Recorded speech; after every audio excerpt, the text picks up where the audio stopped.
संजीव अपने दोस्तों राघव और प्रतीक के साथ बियर बार में बैठकर बियर पी रहा था। संजीव आज बहुत खुश लग रहा था। अरे यार, आज की पार्टी में तो मजा आ गया। तुम दोनों दोस्तों के साथ तो मेरी जिंदगी इतनी अच्छी है कि क्या बताऊं कितनी अच्छी है। अरे भाई, अब दोस्ती की है तो जीना मरना सब साथ में। हाँ अरे यार सुनो, जल्दी से एक बियर और ऑर्डर करते हैं ना, एक आखिरी, और उसके बाद ये जश्न यहीं खत्म हो जाएगा। अरे हाँ, क्यों नहीं। वेटर, जल्दी से 2 बियर की बोतल लेकर आओ। आज मेरे दोस्तों को जश्न मनाना है, क्यों? इतने में वहां पर एक बहुत सुंदर लड़की छोटे छोटे कपड़े पहनकर हाथ में बियर की बोतल लेकर उसके पास आती है। ये लीजिए, आपने बियर ऑर्डर की थी ना, मैं लेकर आ गई। क्या बात है यार, इस बार की वेटर तो बड़ी सुंदर है। अब बियर लेकर आई हो तो अपने हाथों से ही पिला दो ना। हाँ, क्यों नहीं, जैसा आप बोलोगे मैं वैसा ही करूँगी। क्या बात है यार, अब तो लगता है रोज यहीं आना पड़ेगा। उसके बाद वो लड़की उन तीनों को बियर सर्व कर देती है। पार्टी करने के बाद वो तीनों अपने अपने घर जाते हैं। प्रतीक, संजीव और राघव को उनके घर छोड़कर जैसे ही अकेला अपनी कार में आकर बैठता है तो अचानक उसे एहसास होता है जैसे उसकी कार की पीछे वाली सीट पर कोई बैठा हुआ है। वो तुरंत पीछे मुड़कर देखता है। तुम यहाँ क्या कर रही हो? और तुम मेरी कार में कब आई? अरे तुम तो बार में वेटर थी ना। बस ऐसे ही मेरा दिल कर रहा था आपके साथ आपके घर चलने का, इसलिए मैं आपके साथ चली आई। अरे लेकिन तुम मेरी कार में आई कब? अभी कुछ देर पहले तो यहाँ पर मेरे दोस्त बैठे हुए थे। प्रतीक के इतना बोलते ही उस लड़के का चेहरा खतरनाक तरीके से बदल जाता है। उसकी आंखें पत्थर की तरह सफेद और पूरे शरीर पर नीली नीली नसें उभर आती है। गाड़ी चलाओ, पूरी स्पीड में चलाओ, और अगर तुमने गाड़ी रोकने की कोशिश भी की तो मुझसे बुरा कोई नहीं होगा। डर की वजह से प्रतीक के पसीने छूटने लगते हैं। उसका शरीर बुरी तरह से कांप रहा था। प्रतीक बिना कुछ सोचे समझे कार को फुल स्पीड से चलाना शुरू करता है। चलते चलते वो शहर से दूर एक पहाड़ी पर पहुंच जाता है और सामने अब सिर्फ पहाड़ी का किनारा दिख रहा है, जिसे देख प्रतीक घबराकर अचानक से कार को ब्रेक लगाता है। देखो, मुझे छोड़ दो मुझे। अगर मैंने गाड़ी जरा सी भी आगे बढ़ाई तो हम दोनों नीचे गिरकर मर जाएंगे। ये तो तुम्हें पहले सोचना चाहिए था ना। अब कुछ नहीं हो सकता।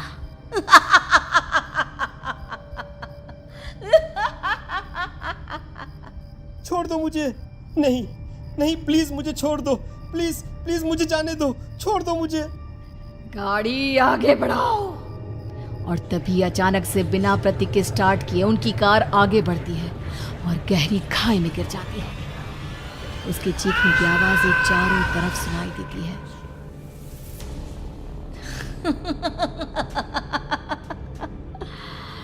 तुझे मारकर मेरे कलेजे में जल रही आग को थोड़ी शांति तो मिल गई, लेकिन अभी ये कहानी खत्म नहीं हुई। और फिर अगले दिन राघव और संजीव को पता चलता है कि प्रतीक की पहाड़ी से नीचे गिरकर मौत हो गई। अरे कल रात की तो बात है यार, हम सब बैठकर पार्टी कर रहे थे, लेकिन मेरी एक बात समझ में नहीं आ रही। राघव शहर से इतना बाहर उस पहाड़ी पर इतनी रात को क्या करने गया था? अरे यार, वही सोचकर तो मैं भी परेशान हूँ। हम दोनों को छोड़ने के बाद तो वो सीधा अपने घर जाने वाला था, और वो आत्महत्या क्यों करेगा भाई?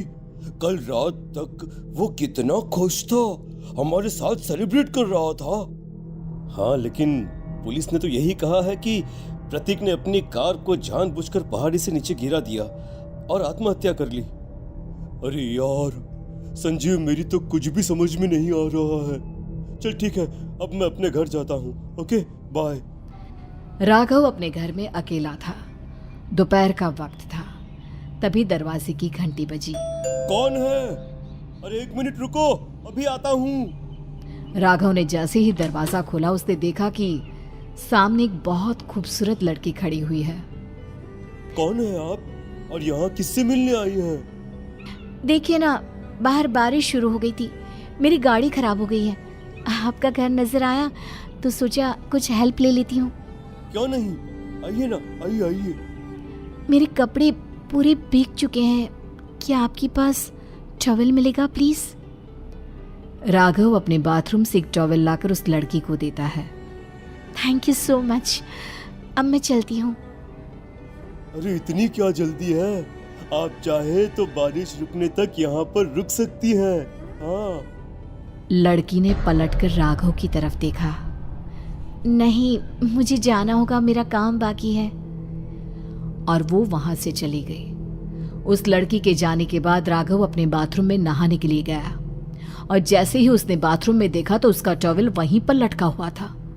उसने टॉवल हाथ में लिया तो देखा कि उसका पूरा टॉवल खून के धब्बों से सना हुआ है। अरे अरे ये क्या? ये टॉवल तो मैंने उस लड़की को दे दिया था। ये वापस मेरे बाथरूम में कैसे आ गया? और इस पर ये खून के धब्बे कहां से आ गए? राघव ने आईने में देखा तो उसकी गर्दन पर एक बड़ा सा चाकू का कट लगा हुआ था जिससे खून बह रहा था, जिसे देख राघव के होश उड़ गए। हाँ, अरे ये क्या? मेरी गर्दन इतनी ज्यादा कटी हुई है और मुझे दर्द भी नहीं हो रहा है। ये क्या हो रहा है मेरे साथ? राघव घबराकर बाथरूम से बाहर आया और अपना मोबाइल उठाकर उसने संजीव को फोन लगाया। संजीव जल्दी से मेरे पास आ जाओ। मुझे लगता है कुछ बहुत बड़ी गड़बड़ है, जल्दी आ जाओ। उधर से आवाज आई, लेकिन वो आवाज संजीव की नहीं बल्कि एक लड़की की थी। कुछ अजीब नहीं हुआ है, बस तुम्हारी मौत तुमसे मिलने आई थी और तुम्हें मारकर चली गई।